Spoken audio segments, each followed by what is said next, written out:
Bukannya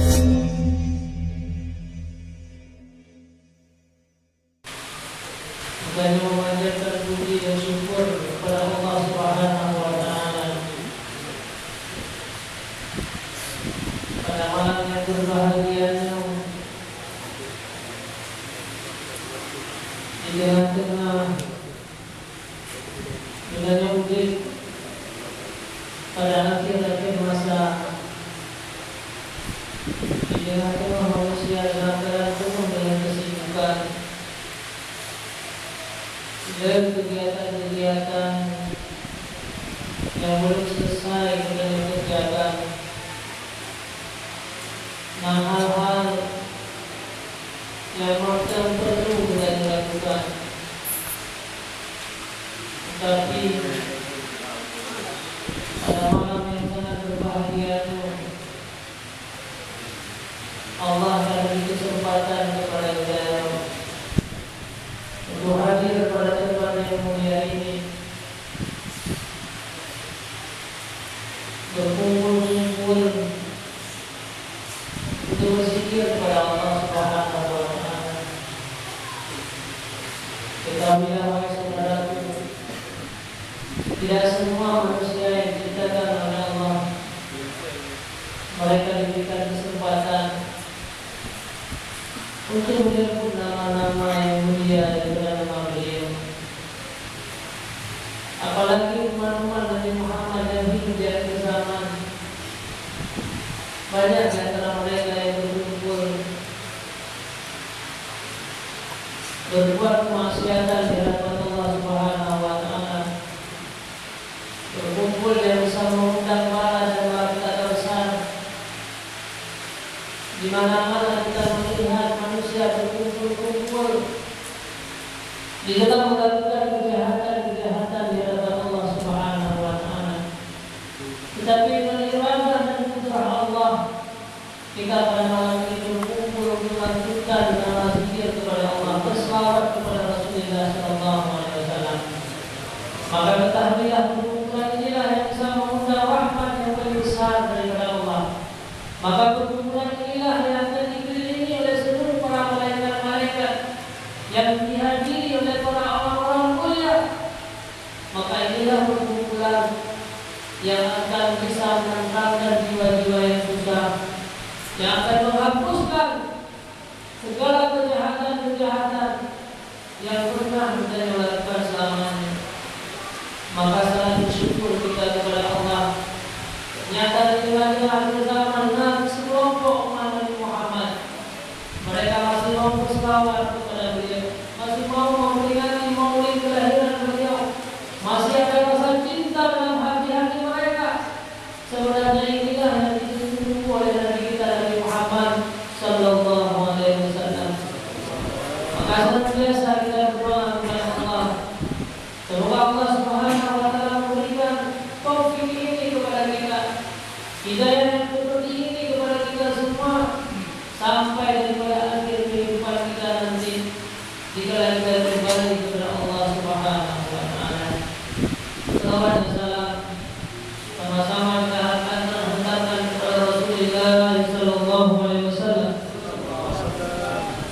Beliau yang sampai sekali berjuang di dunia untuk kita. Hari-hari beliau hadapi dengan berbagai macam persoalan hidup. Apapun yang menimpa beliau adalah hanya semata-mata untuk kebahagiaan daripada beliau. Perjuangan beliau harus meninggalkan tempat kelahirannya, harus berhijrah kepada tempat yang sunyi, tempat yang jauh dari rumahnya, diusir dari tempatnya sendiri. Semua itu adalah untuk kebahagiaan bagi kita. Keluarga beliau di seorang kaya menjadi miskin. Siti Khadijah yang merupakan istri daripada beliau merupakan seorang hartawan yang sangat banyak sekali harta yang dimiliki. 2/3 kekayaan kota itu miliknya Siti Khadijah.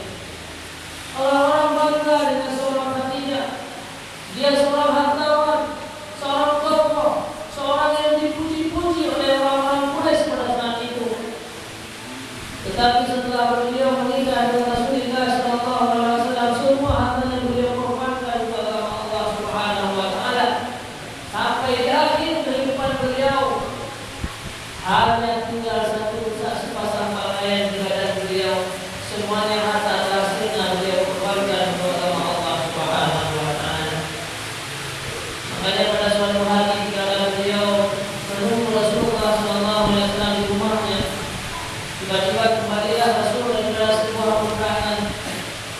Nabi tertidur dalam perempuan Siti Khadijah. Setelah Siti Khadijah melihat kondisi Rasulullah dalam keadaan lelah dan tertidur, maka beliau menangis dan mengalirkan air mata. Deru di mata Siti Khadijah. Akhirnya air mata Siti Khadijah terjatuh di atas mukanya Rasulullah Sallallahu Alaihi Wasallam. Maka saatnya pun Rasulullah kepada Siti Khadijah sedang menangis. Beliau bertanya, wahai Khadijah, kenapa engkau menangis? Apa yang telah terjadi terhadap dirimu, wahai Khadijah? Apakah engkau selama ini menyesal? Dulu engkau orang hartawan, 2/3 kekayaan kota Mekah miliknya engkau. Tetapi setelah engkau masuk Islam, setelah engkau bersuamikan aku, maka semua harta-harta engkau telah hilang, wahai Khadijah. Apakah engkau menyesal? Dulu engkau dihormati, dipuja-puji oleh orang-orang Quraisy. Dulu engkau merupakan orang-orang yang sangat dibanggakan oleh orang-orang Quraisy. Akan tetapi setelah engkau masuk Islam dan bersuamikan aku, hari ini engkau dihinakan. Mereka menganggap orang-orang yang hina terhadap engkau, mereka tidak lagi memuliakan engkau. Apa kata Siti Khadijah, wahai saudaraku? Ketahuilah, wahai Rasulullah, sedikit pun aku tidak menyesal dengan harta yang hilang semuanya. Tetapi yang bisa membuat aku sedih pada hari ini, aku melihat bahwa perjuangan masih sangat jauh, masih sedikit orang-orang yang masuk Islam. Engkau sudah lelah dengan berdakwah. Ada tetapi orang-orang yang patuh dan percaya terhadap apa yang engkau anjurkan ya Rasulullah. Sungguh sangat masih jauh perjuangan engkau. Ada tetapi hari ini aku tidak tahu apa yang lagi yang harus dikorbankan untuk perjuangan ini. Wahai Rasulullah, secara adat itu lebih awal meninggal karena aku lebih tua daripada engkau. Maka seandainya aku nanti meninggal, sementara engkau masih jauh berjalan, apabila engkau melewati sebuah sungai dan pada sungai itu tidak ada jembatan, maka galilah seluruh tubuhmu aku dikubur. Jadikanlah tubuhmu sebagai jembatan untuk kau injak bagi engkau ya Rasulullah. Engkau jadikan tubuhmu sebagai jembatan bagi engkau ya Rasulullah, untuk kau bisa berdakwah di hadapan para orang-orang kafir. Makanya Rasulullah terus menerus berikan kepada Khadijah ya Khadijah. Semuanya mereka lakukan. Kepedihan yang menimpa Khadijah, kepedihan yang menimpa Rasulullah, semuanya untuk kebahagiaan bagi kita. Jangan pernah bermimpi Islam ini akan hadir di tengah-tengah kita. Jangan pernah menjadi terbayang bermimpinya kilometer jauhnya kita dengan Arab. Akan tetapi atas penderitaan keluarga-keluarga Rasulullah, sampai saat ini kita masih senang-senang dengan apa yang Rasulullah bawakan. Iman dalam dada dari wulu, iman dalam dada anak dan keturunan-keturunan dari wulu. Semuanya atas penderitaan yang pernah menimpa dari kita Muhammad Sallallahu Alaihi Wasallam. Hari ini sejauh mana perjuangan kita untuk Nabi Muhammad untuk syariat-syariat beliau? Sungguh seandainya mereka tidak menderita, mereka ingin berbangga-bangga dengan harta mereka, mereka tidak berkorban sebegitu besar pengorbanan mereka. Jangan pernah terbayang agama ini akan hadir di tengah-tengah kita. Jangan pernah terbayang kedamaian akan muncul di dalam kalangan kita. Jangan terbayang kita menjadi orang-orang yang bahagia sampai di hari akhirat nanti. Begitu juga dengan keturunan-keturunan kita. Hari ini kita mendapat-dapatkan bagaimana keturunan kita menjadi orang-orang yang bahagia. Tetapi berapa besar pengorbanan dan nyolongnya untuk agama Allah Subhanahu wa Ta'ala. Kita hari ini bersedih seandainya keturunan kita di masa yang akan datang menjadi orang-orang kafir. Kita bersedih seandainya keturunan kita tidak ada agama Allah Subhanahu wa Ta'ala. Akan tetapi sedikit pun dari ini kita coba menghitung berapa banyak pengorbanan kita. Maka inilah terus-menerus kita berdoa kepada Allah Subhanahu wa Ta'ala. Semoga terus-menerus kita bisa berdiri tegak di atas syariatnya Rasulullah Sallallahu Alaihi Wasallam.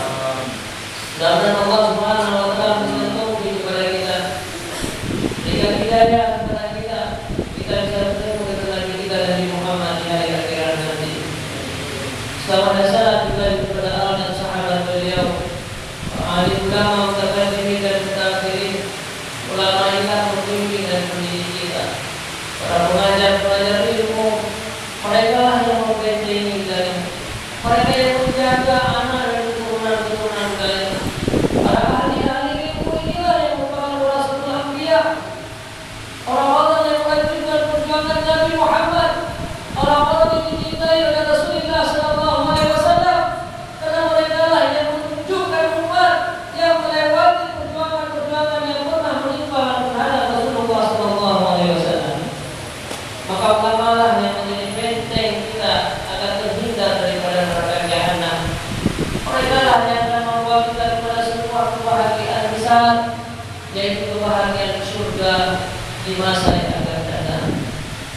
Tadi penghormatan saya kepada mas sekalian, rekan-rekan penghormatan kepada Abu Bakar berdua, beliau yang pernah mendidik berdua sama-sama dari Budi, yaitu Khalid yang bertuan menjalankan dia untuk Junaidi, kita selaku yang membimbing dan mendidik beliau, para guru sekalian, para tokoh-tokoh masyarakat, para misi, ibu-ibu, seluruh hadirin kaum muslimin, adik-adik sekalian yang bermuliakan dan mungkin berkenan sebutkan nama satu persatu.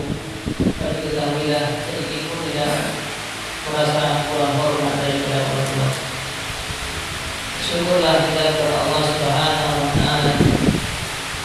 Kita telah selesai memperingati hari lahirnya Rasulullah Sallallahu Alaihi Wasallam. Kenapa kita memperingati hari lahirnya Rasulullah? Karena Rasulullah yang telah membawa agama kepada kita. Rasulullah yang membawa iman dan Islam kepada kita. Ketahuilah wahai saudaraku, banyak manusia yang diciptakan oleh Allah di atas muka bumi ini. Ratusan juta dan ratusan miliar manusia yang diciptakan oleh Allah semenjak masa Nabi Adam alaihissalam sampai hari akhirat. Banyak manusia yang tercipta, terus menerus lahir manusia dari kandungan ibu mereka. Tetapi ketahuilah, tidak semua mereka diciptakan menjadi orang-orang yang beriman. Tidak semua diciptakan mereka menjadi orang-orang Muslim. Tetapi tidak sedikit manusia yang tercipta di atas muka bumi ini, mereka bisa hidup seperti kita. Bahkan mereka lebih mewah kehidupan daripada kita. Tetapi mereka menjadi orang-orang kufur kepada Allah Subhanahu Wa Taala. Jauh sebelum manusia ini tercipta di daerah Ma'man perbatasan Arafah yang berdekatan dengan Arafah disebut dalam At-Tauhid Sawi, di mana manusia jauh sebelum tercipta semua zuriat-zuriat mereka telah diambil oleh Allah Subhanahu Wa Taala. Tadi kita zuriat dari kita. Orang tua kita mengambil zuriat, diambil zuriat daripada nenek-nenek kita. Anak kita diambil zuriat dari kita. Semua zuriat-zuriat jauh sebelum manusia lahir, jauh sebelum Nabi Adam tercipta, zuriat-zuriat itu telah dibagi dalam dua kelompok yang akan lahir di muka bumi ini. Ada zuriat yang ditanda dengan warna putih. Sebagai tanda inilah manusia yang lahir dalam keadaan beriman kepada Allah. Ada zuriat yang sebagian dengan warna hitam. Inilah manusia-manusia yang akan hidup dalam keadaan kufur kepada Allah Subhanahu Wa Taala. Saat itulah kita belum bisa berbuat ibadah kepada Allah. Muka kita tidak pernah bersujud di hadapan Allah Subhanahu Wa Taala. Tetapi kenapa sekian banyak zuriat-zuriat yang akan lahir? Bahkan tidak dipilih sebagai orang-orang beriman. Bahkan tidak lahir daripada keluarga Islam, lahir di daerah masyarakat yang punya Islam. Anu sudah sampai titik ini dan sampai saat ini mereka juga orang-orang Islam. Sementara mereka yang lebih baik daripada kita,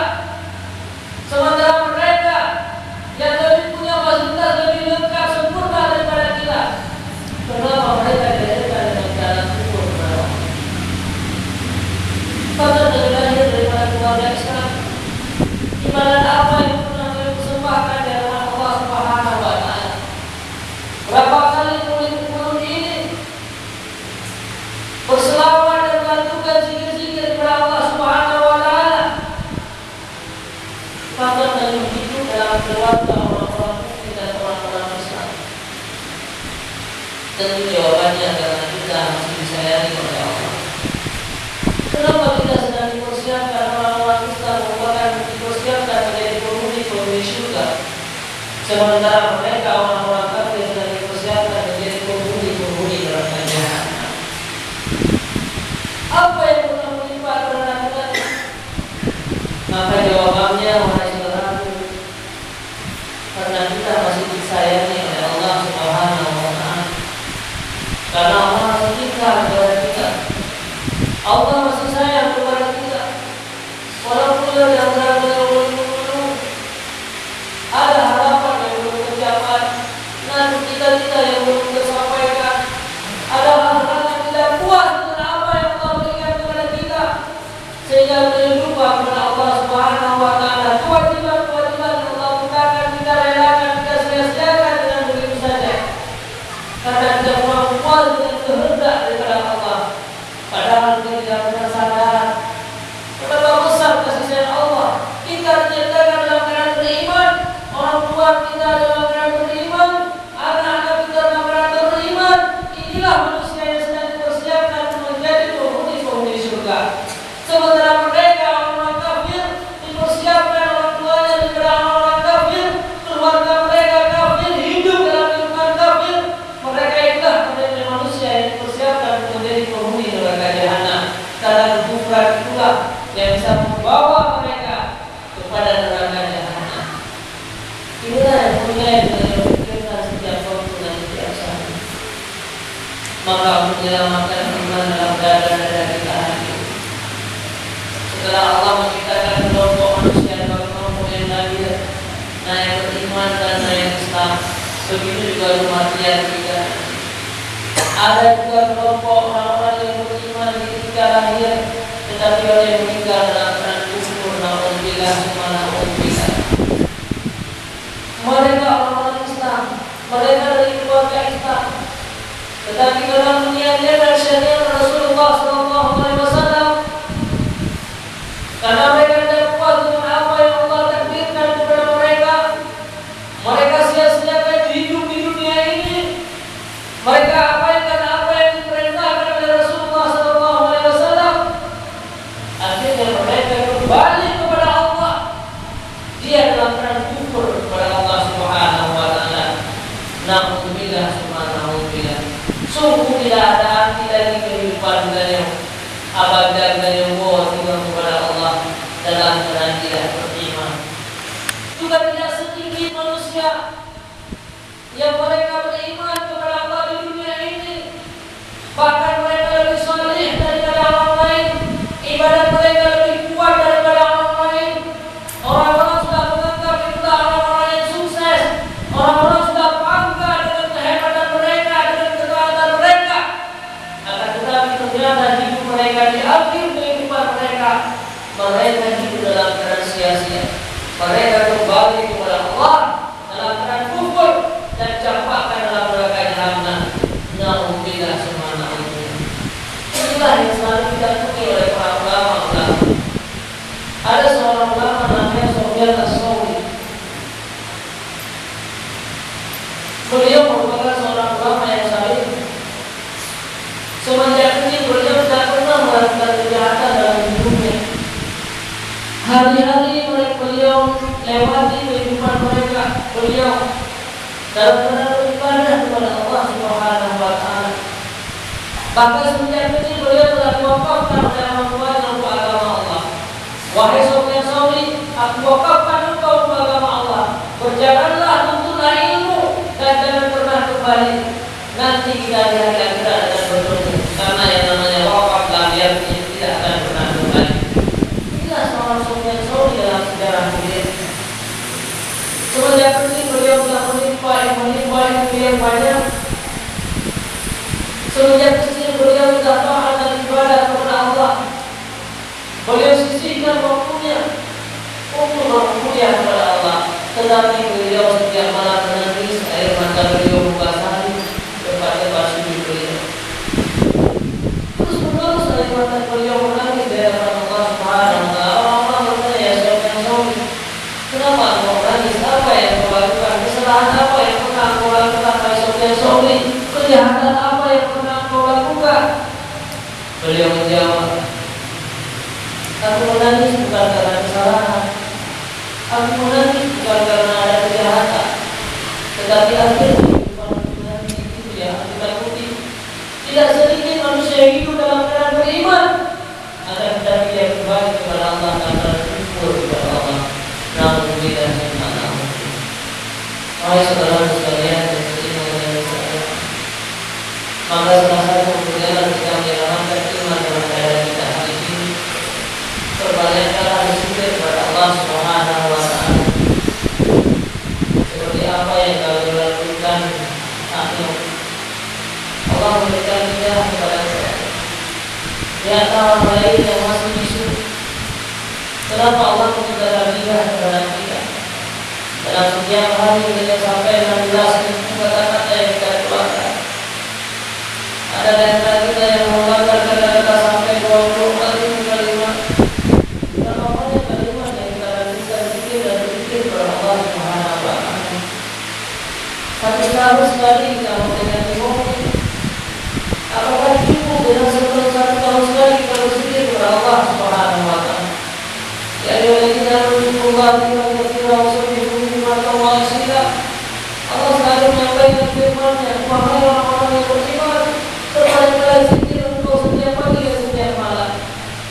Rojul setiap bangun tidur sampai tidur kembali berapa banyak kalimat yang kita keluarkan, berapa banyak yang zikir kepada Allah. Inilah penyebab-penyebab manusia akan masuk dalam neraka jahanam.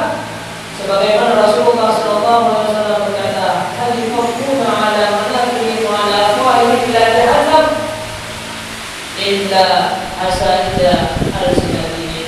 Tidak dicampakkan manusia dalam neraka jahanam di atas mulut-mulut mereka, di atas hidung-hidung mereka, kecuali akibat daripada lidah-lidah mereka.